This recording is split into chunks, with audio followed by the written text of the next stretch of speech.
Hi all, നമ്മളെല്ലാവരും ഫേസ്ബുക്കിൽ വളരെ ഇമ്പോർട്ടൻ്റ് ആയിട്ട് ചെയ്തു വെക്കേണ്ട ഒരു കാര്യമാണ് ഞാൻ ഇപ്പോൾ നിങ്ങളായിട്ട് ഷെയർ ചെയ്യാൻ പോകുന്നത്. നമ്മളുടെ ഫേസ്ബുക്കിൽ പലപ്പോഴും അപ്ഡേഷൻ ആയിക്കൊണ്ടിരിക്കാറുണ്ട്. അതായത് ഫേസ്ബുക്ക് എല്ലായ്പ്പോഴും പഴയ പോലെ തന്നെയല്ല, മാറി മാറി വരാറുണ്ട്. അപ്പം പല ആൾക്കാരും ഒരുപാട് കൊല്ലം മുമ്പത്തെ ഫേസ്ബുക്ക് ആപ്പ് നമ്മൾ അപ്ഡേറ്റ് ചെയ്തിട്ട് ഇൻസ്റ്റാൾ ചെയ്ത് വെച്ചതുപോലെ തന്നെ ഉണ്ടാവും. ഓട്ടോമാറ്റിക്കായിട്ട് അവരുടെ ആപ്പ് അപ്ഡേറ്റ് ആവുന്നുണ്ടാവില്ല. അപ്പോൾ അങ്ങനെ അപ്ഡേറ്റ് ആവാതിരിക്കുമ്പോഴുള്ള പ്രശ്നം എന്ന് വെച്ച് കഴിഞ്ഞാൽ ഫേസ്ബുക്ക് നിലവിൽ വരുന്ന ഓരോരോ മാറ്റങ്ങൾ, അത് മോണിറ്റൈസേഷനായിട്ട് ബന്ധപ്പെട്ടത്, പേ ഔട്ടായിട്ട് ബന്ധപ്പെട്ടത്, അതിൻ്റെ അകത്തുള്ള സെറ്റിങ്സുമായിട്ട് ബന്ധപ്പെട്ട് ഇങ്ങനെയുള്ള കാര്യങ്ങളൊക്കെ നിങ്ങൾക്ക് ഫേസ്ബുക്കിൻ്റെ പുതിയൊരു ഓപ്ഷൻ നിങ്ങൾക്ക് കണ്ടെത്താൻ സാധിക്കില്ല. നിങ്ങൾ ഇപ്പോഴും പഴയ അതേ അക്കൗണ്ടിൽ തന്നെ ആയിരിക്കും ഉണ്ടാകുന്നത്. അപ്പോൾ നമ്മൾ ഓട്ടോമാറ്റിക്കായിട്ട് നമ്മളുടെ ഈ അക്കൗണ്ട് അപ്ഡേറ്റ് ആയിട്ട് വരണം. നമ്മൾ ആരെങ്കിലും പറയുമ്പോഴായിരിക്കും നമ്മൾ പ്ലേ സ്റ്റോറിൽ പോയിട്ട് വീണ്ടും ഫേസ്ബുക്ക് നമ്മൾ അപ്ഡേറ്റ് ചെയ്ത് കൊടുക്കുന്നത്. അപ്പോൾ അതിൻ്റെ ആവശ്യമില്ല. നമ്മൾക്ക് ഫേസ്ബുക്കിൽ തന്നെ അതിൻ്റെ ഒരു ഓപ്ഷൻ ഉണ്ട്, സെറ്റിങ്സ് ചെയ്ത് വെച്ച് കഴിഞ്ഞാൽ ഓട്ടോമാറ്റിക്കായിട്ട് ഫേസ്ബുക്കിൻ്റെ അപ്ഡേഷൻ വരുന്നതിൻ്റെ അനുസരിച്ചിട്ട് നമ്മളുടെ ഫേസ്ബുക്ക് അക്കൗണ്ട് ഓട്ടോമാറ്റിക്കായിട്ട് തന്നെ അപ്ഡേറ്റ് ആവുന്നതായിരിക്കും. നമുക്ക് ഫേസ്ബുക്കിലും ചെയ്തു വെക്കാം, അതുപോലെ തന്നെ അത് പ്ലേ സ്റ്റോറിലും നമുക്ക് ചെയ്തു വെക്കാം. അതെങ്ങനെയാണെന്ന് ഞാനിപ്പോൾ നിങ്ങളെ ഷെയർ ചെയ്യാൻ വേണ്ടി പോകുന്നത്. നമ്മളെ ഫേസ്ബുക്ക് ആപ്ലിക്കേഷൻ ഓപ്പൺ ചെയ്തതിന് ശേഷം ഇവിടെയുള്ള ഈ 3 ലൈനിൽ നമ്മൾ ആദ്യം ക്ലിക്ക് ചെയ്യുക. 3 ലൈനിൽ ക്ലിക്ക് ചെയ്തിട്ട് നമുക്ക് താഴേക്ക് പോയി കഴിഞ്ഞാൽ ഇവിടെ സെറ്റിങ്സ് കാണാൻ സാധിക്കും.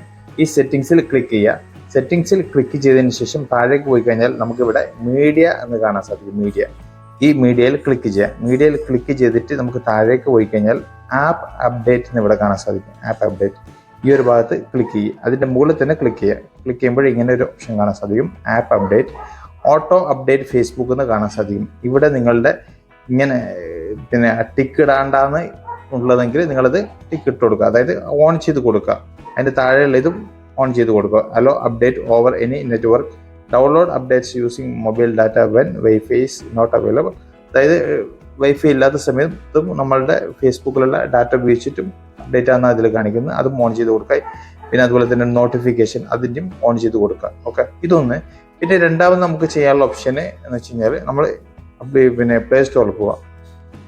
പ്ലേ സ്റ്റോറിൽ ക്ലിക്ക് ചെയ്ത് നമുക്ക് ഈ റൈറ്റ് സൈഡിലുള്ള ഈ ഒരു ഭാഗത്ത്, അതായത് നമ്മുടെ ഈ പ്രൊഫൈലിൻ്റെ ഭാഗത്ത് ക്ലിക്ക് ചെയ്യുക. പ്രൊഫൈലിൻ്റെ ഭാഗത്ത് ക്ലിക്ക് ചെയ്തിട്ട് ഇവിടെയുള്ള സെറ്റിങ്സ് ഏറ്റവും താഴെയുള്ള ഈ സെറ്റിങ്സിൽ വീണ്ടും ക്ലിക്ക് ചെയ്യാം.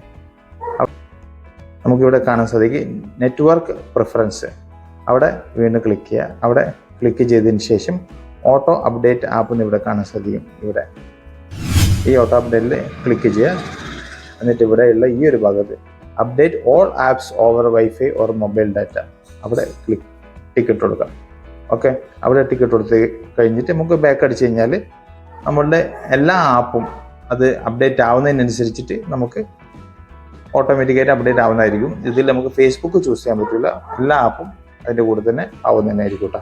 ഇങ്ങനെ 2 ഓപ്ഷനിലൂടെ നമ്മളുടെ ഫേസ്ബുക്ക് ഓട്ടോമാറ്റിക്കായിട്ട് നമ്മളുടെ അക്കൗണ്ടിൽ, അതായത് ഫോണിൽ അപ്ഡേറ്റ് ആയി വരുന്നതായിരിക്കും. നിങ്ങൾക്ക് എല്ലാവർക്കും ഉപയോഗപ്പെടും. നിങ്ങൾ തീർച്ചയായിട്ടും ഇതൊക്കെ ചെയ്തു വെക്കണം.